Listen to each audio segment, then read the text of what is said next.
it's a search tool. It's something that can be used to search for maritime and logistics trainings, jobs and services, meaning that we want to match the offer and the demand. A specific student can ask for a specific training, and all the universities can put their offer there, and whenever it is the match, we can really support the development of skills in Europe. But it's not only for training, because the same can be, it's a generic tool that can be applied for jobs, but it can be applied also to business perspective, meaning services, matching demand and offer of services. More than that, the portal is explaining one by one, and you see here one by one all the 80, more than 80 already motorway of the sea projects. So you can find whatever it is now about, and also the logic of the governance of motorway of the sea as it is now. And this is an example of one of the projects in which you can find specific information. So what is, we found that is a very good way. We have a very huge number of visits. It's around 20,000 per year, so it's huge. It's increasing day by day. We have more than 1,500 registered readers in the newsletter. It's a bi-weekly newsletter that is going to be weekly next year. So we are more and more moving to something that is more multimedia, because this is needed. This is what the general market need. More video, more interaction with the stakeholders. Within another project we have developed also a specific web consultation methodology. So whatever it is there about motorway of the sea, this is the tool to exploit it. And I really have to thank the consortium, to thank the Commission and the EMEA, because we started a couple of years ago with this idea, and this portal is already the second version of it. And I think we can be all proud of what we have achieved now. We can do better, and we will continue to exploit. So what is important to say is that even if the project is finished now, this is not going to be stopped. This is not going to end at the end of the year. It will continue because it has a specific meaning to be followed up. Thank you very much. Thank you very much, Alexio. It seems your portal has become the essential tool for anything related to TrainMoS. So now, instead of opening the floor at this stage, what I would recommend is to listen to Mr. José Anselmo, who is the Principal Administrator of TENT Policy in the Commission, and then after that we will open the floor for some questions in case you want also ask Mr. Anselmo. Well, thank you very much. I will try to, I saw that we have 6 minutes in average for each one, so I'll try to be to the point. I think that Alexis just made a promise in the House of Policy that you shouldn't do unless you really want to stand for it, and that is that we will all be looking to the TrainMoS way to see how you have dealt with us next week. So I would like to see how you report my intervention, Teresa Griffin, Brian Simpson, Cofferati, Mr. Cofferati. So you created a huge responsibility here. You created a huge, no, really, I think you have a very good chance to do it here. Each and every one of us has to report back. It will be nice to have a good transcript of this to see the advantage. Okay, but saying this, I too, having started this from the very beginning, I'm really very happy to see that TrainMoS has evolved to the results that we have now. And I'd just like to remind you of two or three little things. First, you're the first center that I know that is aiming to be a center at European level, which is polycentric. So we are not trying to be, as in the past, one school being the European center, the best center for Europe, for everything. Now, what we are trying to do is tackle global problems with local knowledge, which means that we can carry on being in the cities that we love, that we like, and share our knowledge through a platform with the rest of Europe.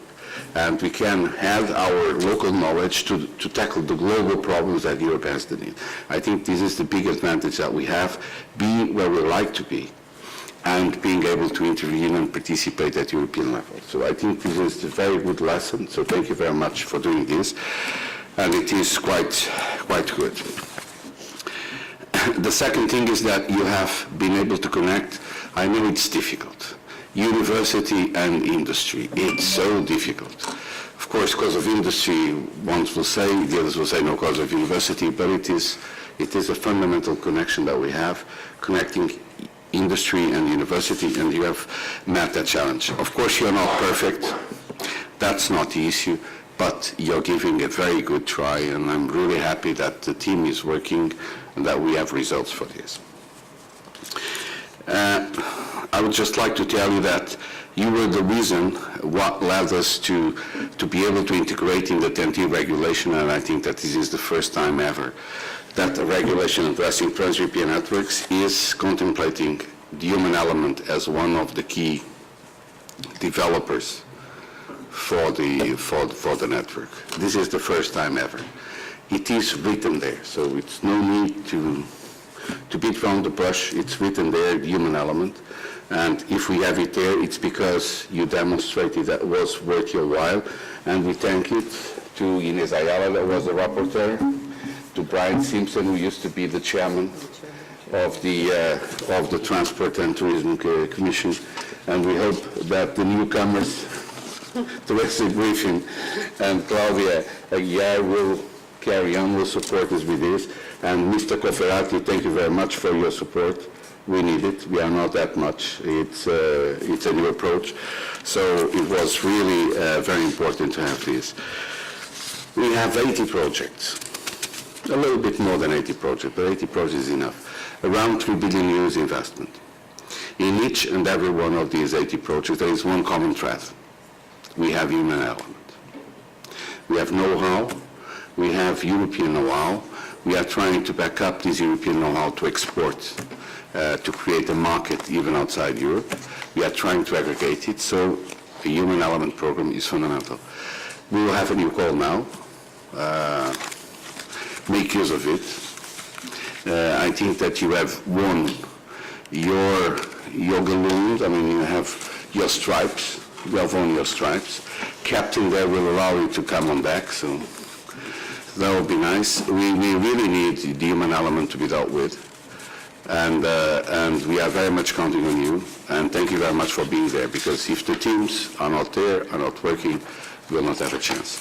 So thank you very, very much for being there, for accepting this challenge, for not being selfish, for not insisting to be the European center for this or the European center for that. We would have a fight between all the cities and the universities. You accepted together to become an European center of excellence. Thank you very much. Carry on the good work.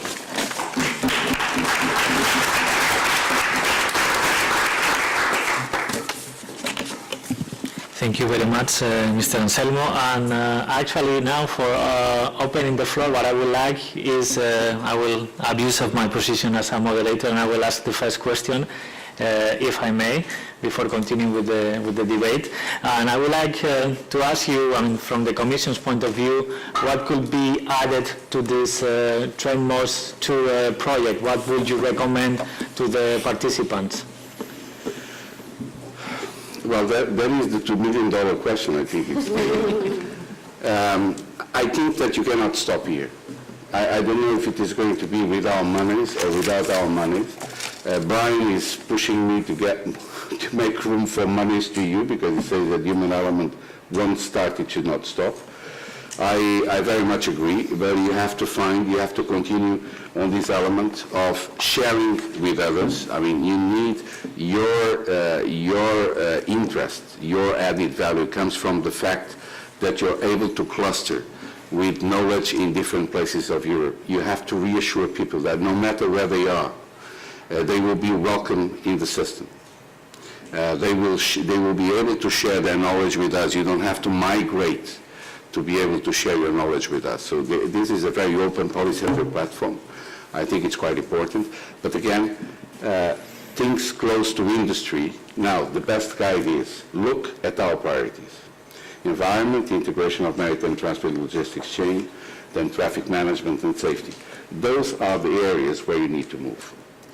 The area where you need to move now is about alternative fuels and about SECA and about making alternative fuels work on board of the ships namely LNG, as well as ashore, giving training to these people. And then, of course, you have to think a little bit about larger issues, like this initiative that you have on the common syllabus for a common course at European level. It's already 5 or 6 years that we are trying to develop this, so it's a very good idea. And last but not least, give us a help, give the members of the Parliament a help, give the people on the policy area a help about things that are very much important, like the human element role in ships accidents. We have an enormous source of business, more on the tourism than on the transport, is on the cruise industry, but also on the road packs.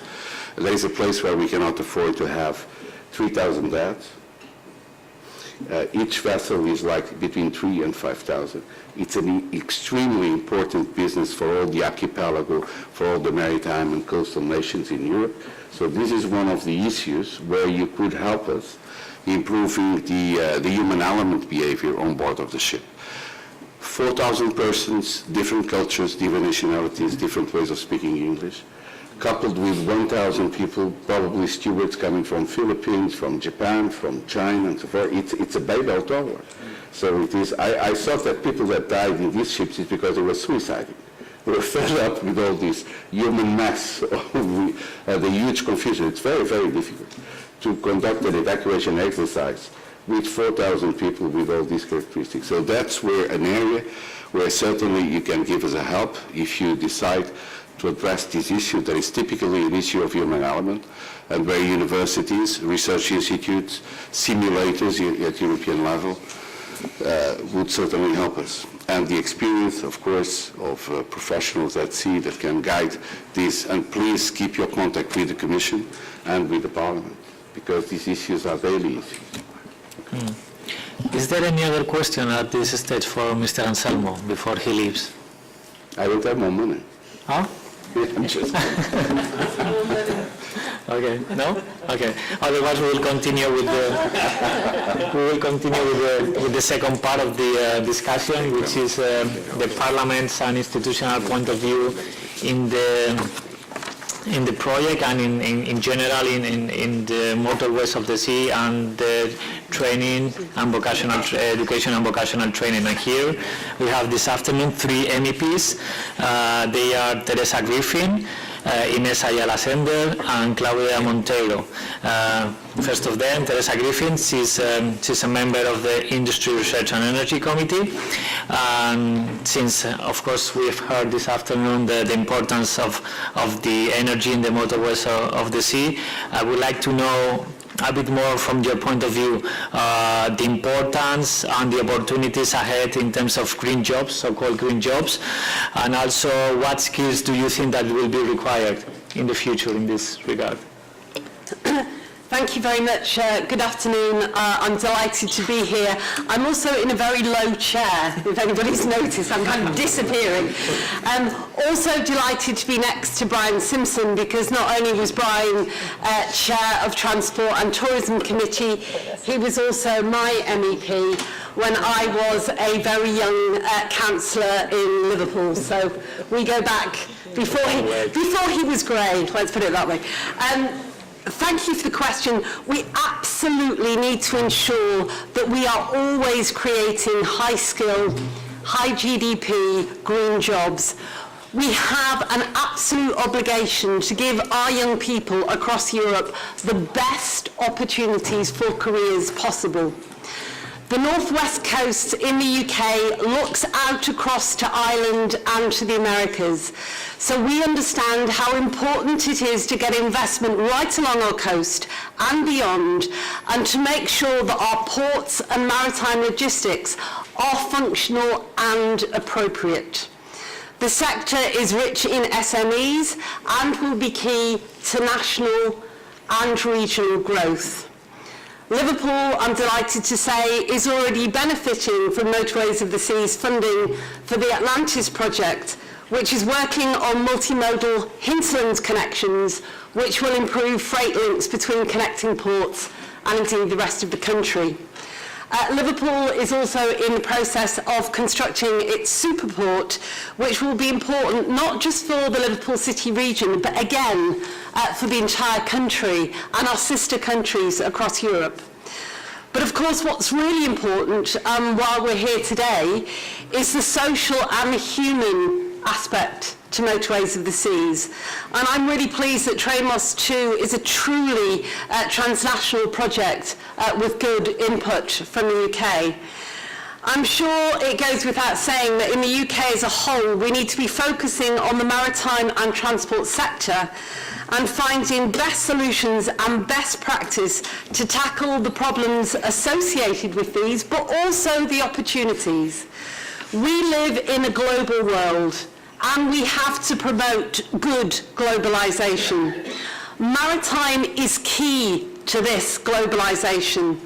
Last year, maritime grew by 8%, and 95% of UK imports arrive by sea. But this really means that we need to be providing the right training, the right information resources, and the right frameworks and education to those both working in the sector in terms of continuing professional development and also people coming into the sector, be that young people or be that women, for instance, who are returning to learn. Jobs created by this sector are high quality and high skilled, and we need to make sure that the training is industry-led and industry-relevant. We need to make sure that there are relevant ladders of progression to enable local people to access these high GDP jobs, and we have to support them and be innovative in the ways that we support them. And I particularly commend the relationship here between universities and industry. It's essential that the training provided, as already has been said, is demand-led. International maritime organisations are already basing their training institutions and attracting students from across the world to the UK, and we find that particularly exciting. We need to make sure that standards stay high, and we need to make sure that innovation is optimised and that people are given the best opportunities to progress, and that we always have the opportunities for synergy to create the new opportunities of the future. It's a workforce that's highly skilled, and we need to constantly be making sure that we have the right level and right quality of training for our people, both those who are new to the industry and those who are progressing and changing through it. We know that good education and continuous training and development improve people's quality of work and life, and those of their families and those of their local communities. And it's so important in this evolving sector, it's key that we make sure that this is done correctly.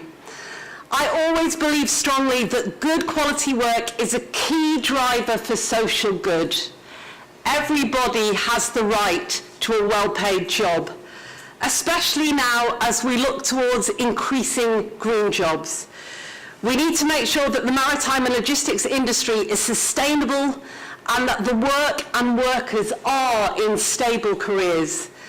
With all of this in mind, I'm really interested to learn more about what companies and organisations and universities in the sector are doing more to provide more opportunities and how they are working with TRAINMOS II. Thank you.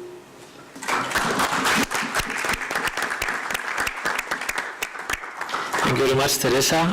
Now Ines Ayala, who has been, I think, if I'm not mistaken, a member of Transport Committee since 2004. And she's been the rapporteur and co-rapporteur of some of the most important EU instruments to finance infrastructure in Europe, for example, the Connecting Europe facility and also the so-called Juncker plan. So I would like to know if, in your view, if the European Union, in particular the European Parliament, is supporting enough, is giving enough support to this human element. Thank you for this invitation, and congratulations to all the stakeholders, because this is a very interesting and really a project for the future on an issue that is, as you said, the human factor of the transport sector. And after years and years of implementing and developing legislation on the different sectors for trying to make a European zone of common zone or common territory for transport, and also implementing rights for passengers, for the users.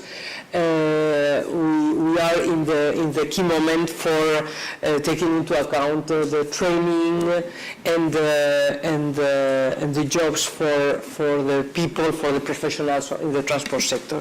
This is the key issue for what we started with when Mrs. Bulch just arrived. And our group was very keen on asking for that. We need a social package for all the different sectors, but taking more into account that in Europe, as we have this high level of unemployment, not only in the southern countries, which is very well known in general, but also when you see what is the unemployment in the northern countries for young people, less than 30, you find that the figures are really huge, doubling or even tripling the general unemployment rate. Then for us it was really a very urgent issue, how to not to be able to make attractive the transport professions, and then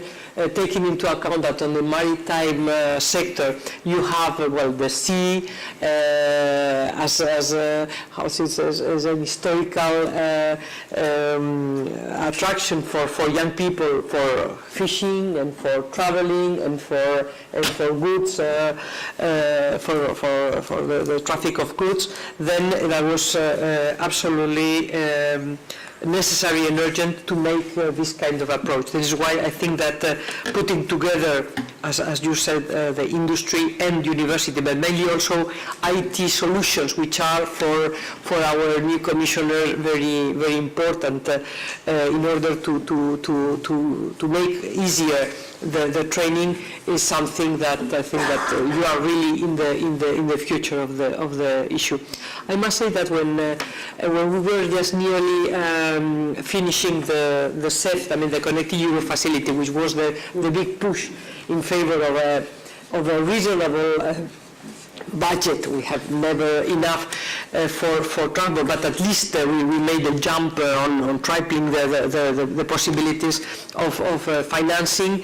There was a report coming from the Court of Auditors on Marco Polo.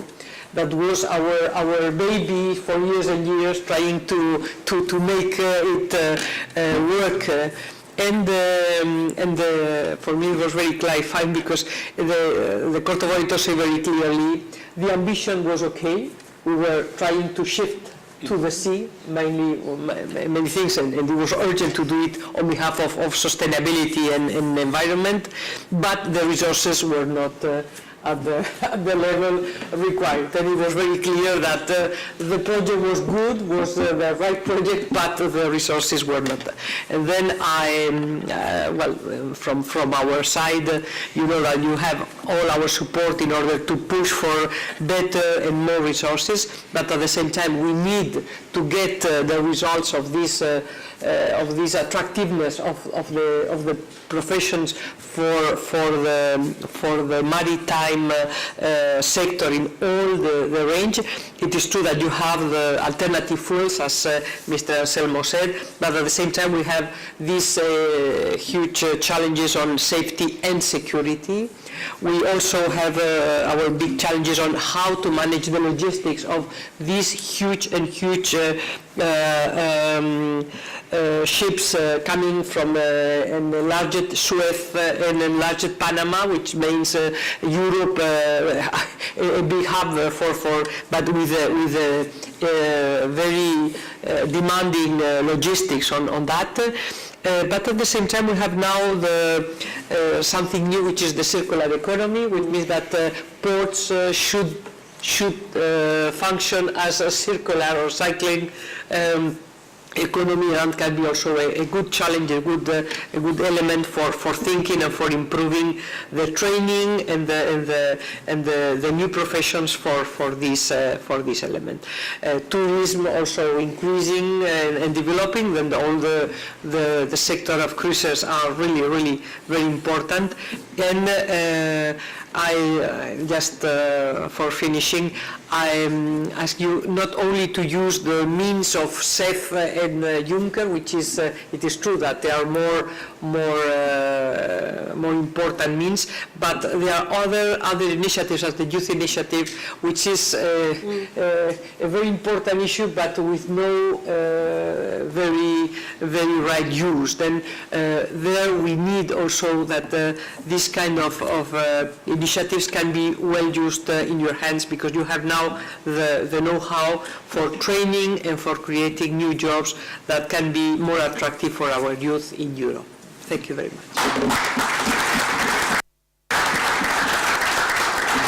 Thank you very much, Ines. I will have another question for the three of you, but before that, let's listen to Claudia Monteiro, because she has a very interesting point of view, as she was a co-rapporteur of our Parliament's opinion on the potential of job creation and growth in the blue economy. So I would like to ask you,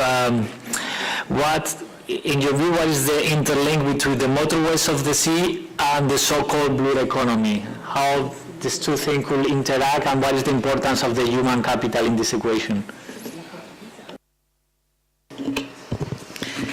Well, thank you for the question. Thank you all for the invitation for being here.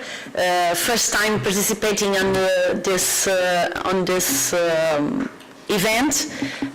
Of course, it will be a challenge for me, because seeing that Ines is working on this since 2004, and Mrs. Brian Simpson also is a huge coordinator and a name. I will try to do my best to, being a first member in Parliament, to give an opinion, and also to connect this issue regarding the maritime transports and the blue economy.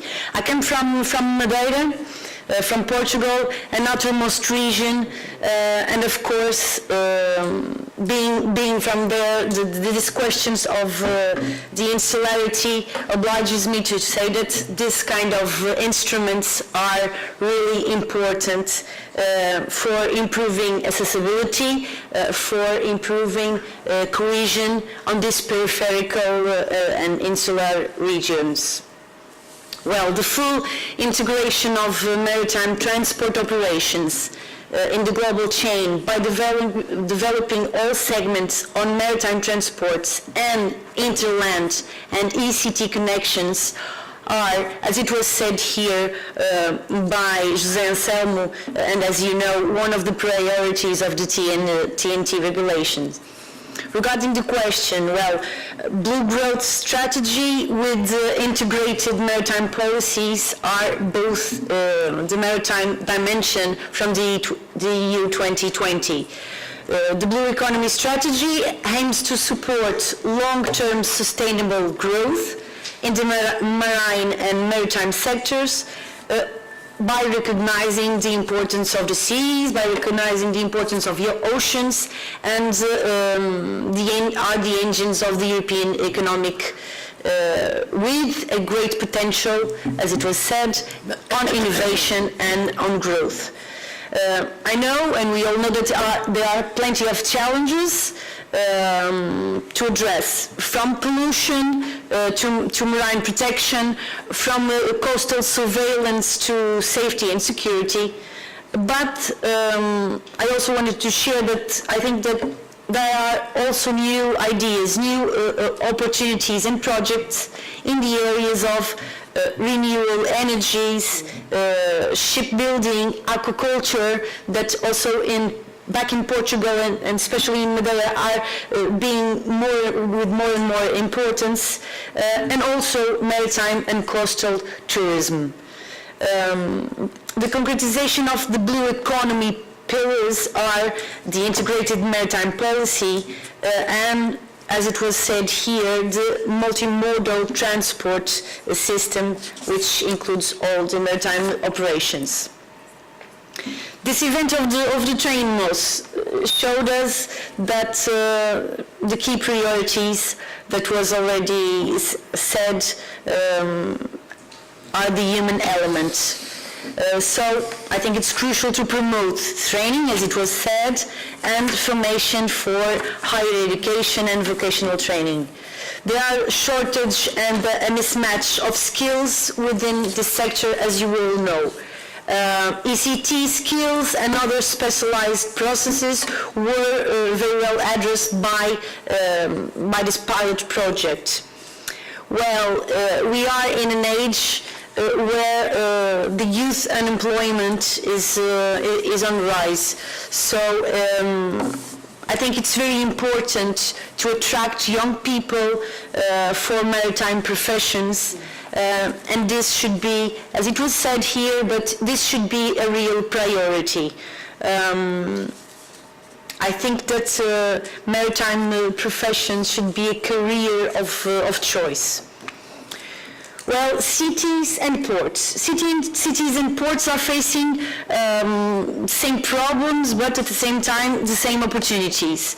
And we should develop actions to put in practice innovation solutions. I wanted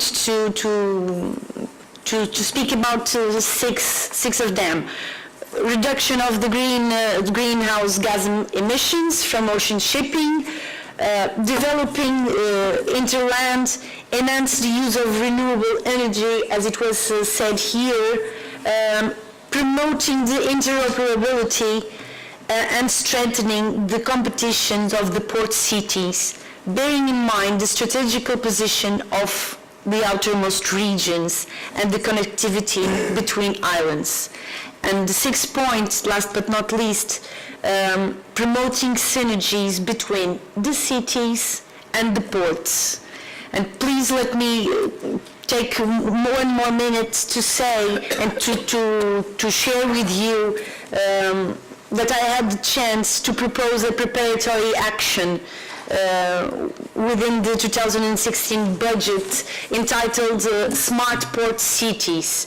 We asked for a little bit more, but we had 700,000 euros for this preparatory action with two main objectives: to create a network between smart port cities similar to the one that exists to the smart cities, using new technologies, promoting the ports, and of course having the exchange of good practices.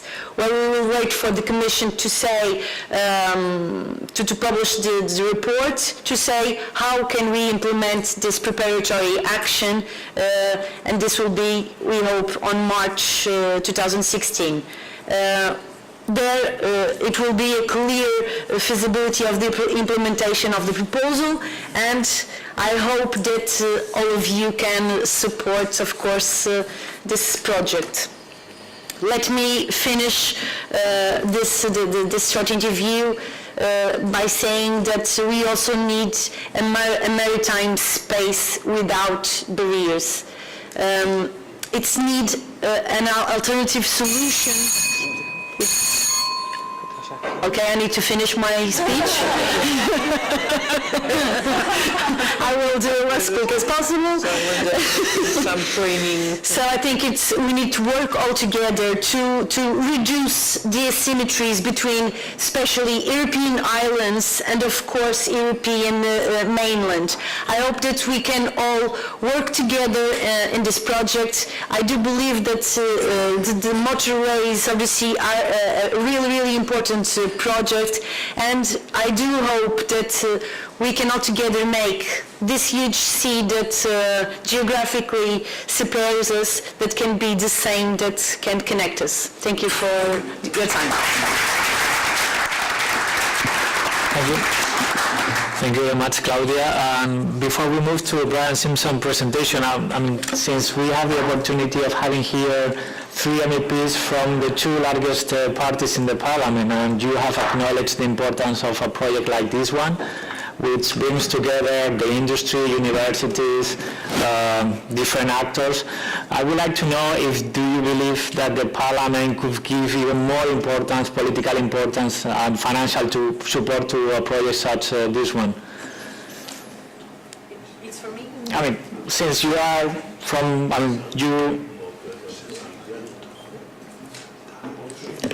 Okay, I will start saying my opinion. Just, since we are running out of time, I will ask you just in a tweet almost. Yes, we can do it. Yes, we can all work together to support more of this events, not events, but projects. And why not push the Commission to give more attention to all these issues, of course. Teresa, yes. And in my tweet, if I may, absolute shared objective is jobs and growth, and actually making sure that we have got good quality jobs for our young people. And Inez actually talked about the problem of unemployment, and there are huge pockets of unemployment in the UK still. It's incredibly disparate. So we can work cross-party political on an issue such as this, because it's actually about jobs and growth. Mm. Thank you very much. And now Brian Simpson, who, as I said before, he left the Parliament and now he's the European coordinator of the Commission's project, Motorways of the Sea, but he was a member of this chamber for more than 23 years exactly. And in the last term, he was the chair of the Transport Committee. Yeah, my hair went grey, yeah. And a blue tie. So we hope to hear more about the state of play of Motorways of the Sea and the role of human capital in it. Well, first of all, thank you for inviting me to your, I suppose one would say a conference, final conference, or